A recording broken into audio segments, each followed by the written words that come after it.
Hi, this is Solomon Wangwe, Goshen Acquisitions Ltd, Managing Director, CEO, Founder.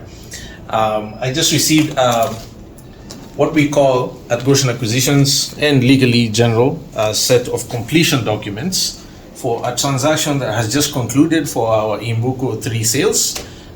We have a customer who purchased 2 plots of 1 acre each. They finished paying, and now we are handing over their completion documents. And I just wanted to go through this with you so you understand if you've never seen those and you know what to expect when you do your own transaction. And first of all, completion documents are never handed over to the other legal party until the buyer has paid us the balance, right? So in essence, you exchange your balance for your purchase for the completion documents, and this happens when the buyer has their own legal representation as opposed to sharing our lawyer, which they have the option to do, but not very well recommended in my view. Just wanted to cover that base, right? So we always hand them over in our package like so, right? Goshen Acquisitions Grand Acres. It will include a copy of the sale agreement, which has been duly stamped. It means you pay the Attorney General's Chambers a stamp duty, a very minimal one, for them to register this in their records as a legally binding document. Why is this important? I know a lot of companies don't go through the trouble of getting this done because it does take a little bit of time, a few days, 3 to 4, 5 days, sometimes longer, depending on what's going on at the AG Chambers. But the reason we do this is because in the event of a dispute between us and the other party, even after the transaction is done, if someone ever challenges us or the other party about the way they went about acquiring the document, this is now considered to be admissible in a court of law within the Republic of Kenya. Anything you produce as documentary evidence that you were engaged in a proper transaction above board that is not duly stamped by the AG Chambers can be treated as suspect, right? So this is important, and it's also dated 8th April 2022. Today is the 20th of April 2022. So your completion documents will always be listed in your sale agreement. In our case, it's clause number 5. It states that completion date shall be 25th of April 2022 or within 7 days after obtaining all the completion documents in favor of the buyer or the purchaser, if the purchase price has been paid in full, whichever is earlier. In this case, the purchaser has paid in full earlier than April 25th. Therefore, we hand over the completion documents because they just happen to be ready. So in this case, it lists the original title deed, has to be in the completion pack. That's this here. And our lawyer, Mr. Andrew Mura, very professionally includes a letter listing all the completion documents we have included in the completion pack so that they know what to expect. This is the original title deed. For those who are claiming that we sell land that is not titled, shame on you, shame on you, shame on you. Goshen Acquisitions never does that. If we ever pre-sell, meaning that you pay or book for a plot of land that's in the process of being subdivided from a mother parcel, we always tell you that up front, and it's included and clearly stated in the sale agreement, as is the case in Nanyuki, our Acacia Cove project. Stay tuned for updates coming up. So yes, there you go. We only sell what we own. Even when we pre-sell soon to be subdivided parcels from mother parcels, we are the registered owner of the mother parcel beforehand. So just wanted to kill that or kick that dead horse. I hope it's dead. Right, so this is a title deed. It will also list duly executed transfers in favor of the purchaser in triplicate. They have to be 3. This is what the Ministry of Lands requires, and this is the official formal document by the government of Kenya, which creates the template. You fill in the details. It'll have the transferor details, the transferee. It'll have passport photos of the director of the transferor, in this case Goshen Acquisitions, fully commissioned. This is where the seller will, or their lawyer will attach their passport photo. It has their details, ID, name, and PIN number.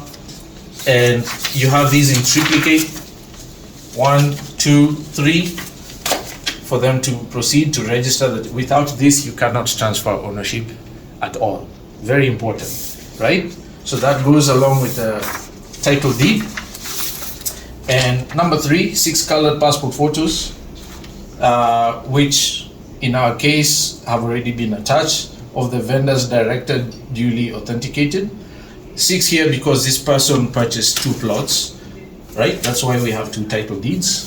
3 passport photos are attached on each transfer form, like so. Hope that makes sense. Certified copies of the vendor's certificate of incorporation, which should be in here, right? Certificate of the certified copy. If someone gives you a copy of the registration certificate that's not certified, cheated suspect. Have a lawyer, a licensed one for the year that you're transacting, certified as an authentic copy. PIN certificate, right, which is that, also certified. Along with that, vendor's director's national identity card.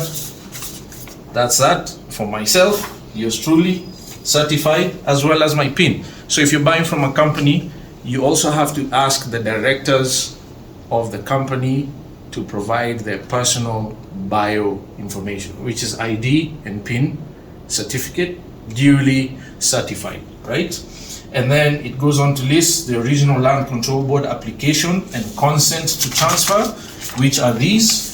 I shared this in an earlier video when we went to Mashuru for the Land Board hearing. This is actually one of the 24 that we obtained letters of consent for. So it's coming full circle.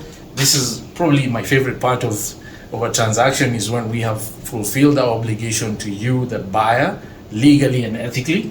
That's the application form. Again, done in triplicate. The Land Board keeps 1. We're given 2, which we hand over. 1 will probably be retained by the buyer's advocate for record, and the other one gets surrendered to the Ministry of Lands, right? And along with it, the letter of consent, which lists us as the owner, transferring to the buyer and the details. And another important consideration here, I just wanted to point out, a lot of people on page 2 of the Land Board application form will misstate the value of the transaction, because the government valuer, when you have to pay stamp duty, will look at that value and determine whether or not it's an accurate representation of the value of the land. Why is that important? Because you pay 2% of that value in stamp duty, because these are freehold titles, to KRA as a transfer tax, otherwise known as stamp duty. Okay? We always clearly state that. Many of you are aware we started our early bird pricing was 799K. We clearly state that, we declare that accurately. We never understate to lower the stamp duty. That is unethical and also illegal. You will be defrauding the government of Kenya of its due right to collecting a value. Just wanted to point that out. It is also clearly stated in the letter of consent from the Land Control Board, 799K, right? All the details have to match. Hope you're tracking along. And then finally, or second to last, the vendor's board resolutions to sell the properties. Now, because you are buying from a company, the company has to do a board resolution declaring that they are selling the specific title.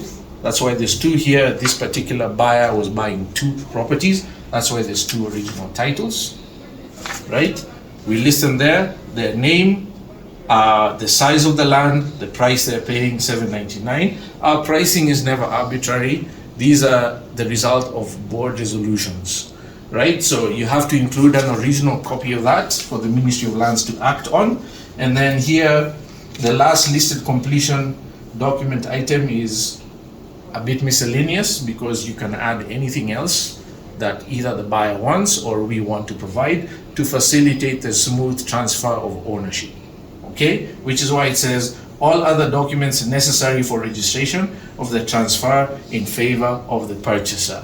In this case, I have listed all of them as required, but because Goshen Acquisitions and Grand Acres always goes the extra mile to go above and beyond to do right by all our customers, we also include in the completion documents, in the completion pack, a certified copy of the mutation form.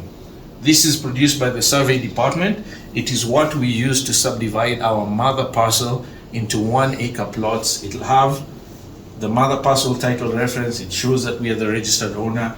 Again, as always, unless you're receiving an original, which in the case of a mutation form, you cannot have an original. They are retained by the government offices. You go and pay for a certified copy of one to the Ministry of Lands Cash Office, present your receipt. They issue you as many copies as you pay for. It costs about 300 shillings, I believe, for each copy. And the district surveyor will stamp each page, because this has to be an authentic copy of an original, not a manufactured one, to help us defraud you, which is what a lot of sellers might do.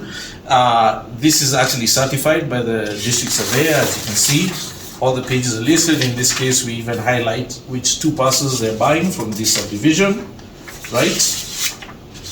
And the final bit, they always have to go together, is a registry index map, the RIM. I've shared this before on a video. This document right here, the registry index map, is more important than your actual title deed. Why?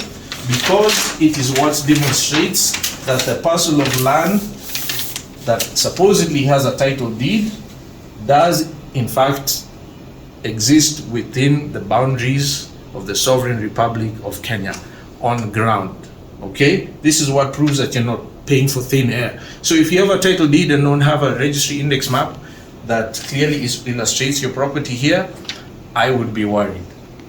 So take action. Either get the registry index map updated to include your land, or investigate further. You may have bought thin air. This is why I also did a video saying why the title deed is the most useless document in a transaction.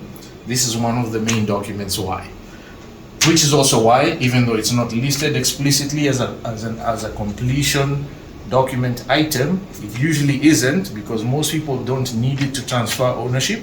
We always include it as a value add for all our customers. It also gives you comfort knowing that you're buying legitimate property as recognized and duly registered by the government of Kenya. In this case, parcel number 9024 and 9025 are the ones going to this particular buyer, and as you can see, they are clearly listed there. 9024 and 9025. It lists Imbuko Group Ranch, Kajiado County, subdivision of the mother parcel 8993, also duly stamped by the district surveyor as an authentic copy of the original that they are in possession of. Okay, and this is the final item we always include in the completion documents.